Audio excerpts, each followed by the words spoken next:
네, 안녕하세요, 여러분. 오늘은 미국에서 문제가 되고 있는 펜타닐에 대한 얘기를 해보려고 합니다. 요새 펜타닐이 엄청 문제가 되고 있죠. 펜타닐은 매우 강력한 마약성 진통제 중에 한 종류인데요. 합성 아펜 유사제라고 합니다. 미국에서는 아펜 유사제를 오피오이드라고 합니다. 흔히 전쟁 영화 같은 거 볼 때 총상이나 큰 부상을 당했을 때 몰핀을 놔주잖아요. 펜타닐은 이 몰핀보다 100배나 더 강하고 여러분들이 들어보셨던 마약인 헤로인보다도 50배나 더 강한 진통 효과를 가지고 있다고 합니다. 이렇게만 들어도 얼마나 강한 마약인지 감이 오실 거라고 생각합니다. 미국에서는 항상 마약 문제가 있었죠. 이것이 하루 이틀 된 것도 아니고요. 근데 문제는 2010년 이후 펜타닐로 인한 과다복용 사망 사례가 미친듯이 늘어났다는 건데요. 이 표를 한번 보겠습니다. 맨 위에 보이시는 검은색 그래프가 아편계 마약으로 인한 전체 사망자이고요. 근데 2000년 초반만 해도 큰 과다복용 사망을 차지한 것은 처방받은 아편계 진통제로 인한 사망인데요. 다큐멘터리에서도 많이 등장한 옥시코돈이라는 진통제 때문입니다. 이 옥시코돈이라는 약이 미국 식약처의 승인을 받아서 팔리게 되는데요. 옥시코돈이라는 약이 매우 심각한 중독 증상과 약에 대한 의존증 등등 부작용이 심각한 것을 알면서도 로비를 대대적으로 하여 일반인에게도 처방할 수 있게끔 식약처의 승인을 이끌어낸 것이 문제였습니다. 강한 마약성 진통제인 옥시코돈을 특히 미국의 의료 인프라가 낮은 곳부터 뿌리기 시작했다는데요. 왜냐하면 의료 인프라가 높은 곳에서 이렇게 중독성이 높은 약을 판매하게 되면 이 약물의 부작용에 대해서 의심하는 의사들이 많아질까봐 그랬다는 설이 있습니다. 그리고 심지어는 통증 클리닉과 의사들까지 매수하여 옥시코돈을 많이 처방할 수 있도록 했다고 하는데요. 이 정도면 마약 카르텔보다 더한 수준인 것 같은데요. 예전에 겸상적혈구 빈혈증이라고 영어로는 시클셀 아네미아라고 하는 병에 걸린 사람을 봤었는데, 이게 적혈구가 낫같이 생겨버리게 되어 매우 고통을 주는 아프리카계 흑인들만 가지고 있는 특이한 유전병이라고 합니다.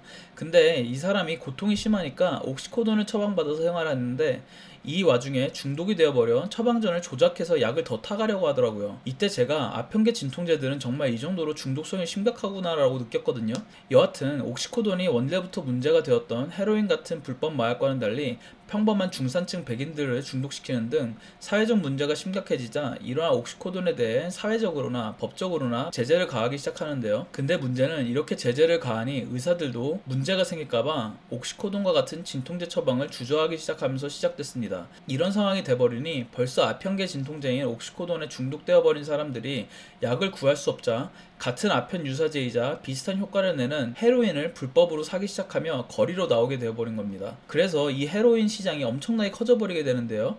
2005년과 2012년 사이에 헤로인 사용자들이 38만 명에서 67만 명으로 늘었다고 합니다. 한마디로 헤로인이 돈이 되겠다 생각한 마약상들이 헤로인을 대량으로 들어오기 시작하면서 헤로인 가격도 낮아지고 하여 많은 사람들이 헤로인에 중독되어 갔던 겁니다. 이게 불과 10년 정도 전에 일어난 일이라는 게 믿어지시나요?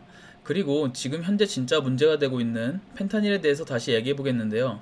이 펜타닐이 문제가 되기 시작한 게 2013년 정도부터라고 합니다. 이 그래프를 보시면 회색 그래프가 펜타닐로 인한 사망자 수를 나타내는데요. 이건 다른 마약과 비교해도 타의 추종을 불허하는 수준을 보여주고 있습니다. 이게 왜 위험한 마약이냐면 이 펜타닐 자체가 몰핀에 100배나 강하고 하니 사람들이 조금이라도 양 조절을 잘못하여 관함용하게 되면 저세상으로 갈 수 있게 된다는 게 문제입니다. 심지어 온갖 방법을 동원해서 펜타닐을 기존의 마약에 섞어서 파는 마약상의 경우에도 이 마약상들이 자신들의 고객들의 안전을 과연 염두하고 혼합을 할까요? 그리고 마약 중독자들이 과연 정교하게 양을 조절하며 투여할 수 있을까요? 지금 이 사진에 보이는 말도 안 되게 작은 양이 펜타닐의 치사량이라고 합니다. 왜 이렇게 펜타닐 때문에 사망자가 폭증하는지 어느 정도 감이 오실 거라 생각합니다.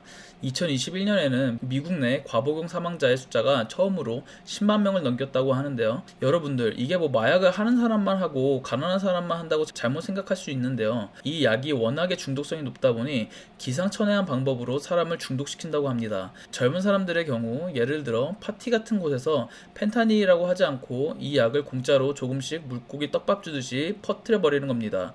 펜타닐에 아주 잠시 노출되어 극한의 쾌락을 맛본 사람들은 이 약을 다시 찾게 되어 바로 중독자가 되어버리는 건데요. 최근에는 지폐에 펜타닐을 묻혀서 주차장에 떨궈 놓아 만지는 사람으로 하여금 펜타닐에 노출되게 시킨다든지 이런 말도 안 되는 상황에 평범한 사람들까지도 아편계 약물에 노출되고 있는 게 문제인 것 같습니다. 드디어 오늘 이야기해볼 주제로 넘어가 보겠습니다. 이 아편계 마약으로 인한 과다 복용을 하게 되면 신경계 신호를 차단하게 되어 호흡을 못하게 되어 죽게 되는 건데요. 이 과다 복용을 치료해주는 해독제가 날록손이라고 합니다.